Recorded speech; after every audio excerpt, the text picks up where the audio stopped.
बिस्मिल्लाहिर्रहमानिर्रहीम। अस्सलाम वालेकुम। कैसे हैं आप सब लोग? उम्मीद करती हूँ कि सब खैरियत से होंगे। तो आज हम बनाएंगे बेहद खुशबूदार मज़ेदार छोले का सालन। बहुत ही कम खर्च में तैयार होने वाला ये सालन, जायके में जिसका कोई जवाब नहीं। छोले की ये रेसिपी बेहद आसान एक ख़ास टेक्निक के साथ तैयार की जाएगी। उम्मीद करती हूँ कि एक न्यू रेसिपी आपको बहुत ही पसंद आएगी। इसकी तैयारी के लिए हमें चाहिए प्रेशर कुकर और इसमें डाल देंगे छोले। हमने लिए जी ठीक 1 पाव काबुली छोले। गर्म पानी में 1 चम्मच नमक, 1 चम्मच मीठा सोडा डाल के रात भर के लिए भिगो के रख दिए थे। वैसे तो छोले 5 से 6 घंटे भिगो के रख सकते हैं, लेकिन बेहतरीन रिजल्ट के लिए हमें इन छोलों को रात भर के लिए भिगो के रखना लाजमी होगा। अब इस छोले में हमने डाल दिया जी ताज़ा पानी, और पानी इतना लेंगे जितना हमें शोरबा चाहिए। ढक्कन लगाएंगे और एक विसल आने के बाद हमने फ्लेम को स्लो कर देना है, यानी कि मीडियम आंच पे 10 मिनट का टाइम लगाएंगे। अब आ जाते हैं जी इसकी मज़ीद स्पेशल तैयारी की जानिब। तो इसके लिए हम लेंगे थोड़ा सा कुकिंग ऑयल और साथ ही इसमें डाल देंगे थोड़ा सा सरसों का तेल। तेल को हल्का सा गर्म करने के साथ ही हम इसमें डाल देंगे 1 चम्मच भर के साबुत जीरा। साथ ही इसमें शामिल कर देंगे प्याज। हमने लिए जी एक मीडियम सी प्याज, जिसकी कटिंग बारीक करना लाजमी होगा। अब हमने प्याज को जीरे के साथ इतनी देर तक फ्राई कर लेना है कि प्याज का कलर ब्राउन हो जाए। जो ही प्याज का कलर चेंज होगा तो इन्हीं प्याजों में हम डाल देंगे ठीक 2 चम्मच भर के कुटा हुआ लहसुन, जिसमें हमने थोड़े से पानी का इस्तेमाल किया। लहसुन के साथ ही इसमें डाल देंगे हस्बे ज़रूरत लाल मिर्चों का पाउडर, या लेंगे 1.5 चम्मच भर के।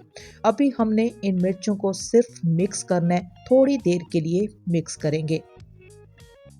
साथ ही हम इसमें डाल देंगे टमाटर। एक हमने मीडियम सी प्याज ली है, तो इसके लिए ठीक 2 टमाटरों का इस्तेमाल होगा। टमाटरों का छिलका रिमूव कर दिया है। टमाटर के साथ ही इसमें डाल देंगे हस्बे ज़रूरत नमक, जितना हमें चाहिए। अब इस स्टेज पे इन तमाम मसालों की हमने भुनाई करनी है बहुत ही अच्छे तरीके से, कि टमाटर गल कर मैश हो जाए और ये मसाला बहुत ही शानदार किस्म का तैयार हो जाए।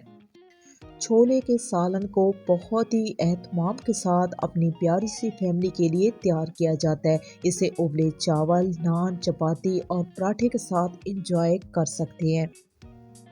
ये मसाला बहुत ही खुशबूदार, बहुत ही मज़ेदार साथ तैयार हो रहा है सादा मसालों के साथ। इस मसाले को तैयार करने में हमने कोई जल्दी नहीं करनी, अच्छे तरीके से भुनाई करनी है, तभी इसका शोरबा इंतहाई खुशबूदार मज़ेदार बन के तैयार होगा। ये मसाला बहुत ही शानदार किस्म का तैयार हो चुका है, क्योंकि इसमें टमाटर और प्याज मुकम्मल तौर पे मैश हो गए हैं। तो इसी स्टेज पे हम इसमें डाल देंगे दही। इस दही को तैयार करने के लिए हमने लिए जी एक छोटा सा टुकड़ा अदरक, 4 से 5 हरी मिर्चें लिए। इन्हें बारीक कूटने के बाद इसमें डाल दिए आधा कप दही। इस दही को हमने मिक्स कर लिया इसी मसाले में और पकने देंगे थोड़ी देर तक, ताकि दही का पानी खुश्क हो जाए। दही का पानी खुश्क होने के साथ ही अब इसी मसाले में हम डाल देंगे ठीक 1 चम्मच भर के पिसा हुआ सूखा धनिया। इससे क्या होगा कि शोरबे में एक गाढ़ापन आएगा और साथ में एक बहुत ही मज़ेदार सी खुशबू। थोड़ी देर के लिए हमने धनिया को इसी मसाले में भून लेना है। अब ये मसाला बहुत ही ज़बरदस्त किस्म का परफेक्ट तैयार हो चुका है छोले के लिए। तो हम चेक कर लेते हैं कि छोले किस कदर गल चुके हैं।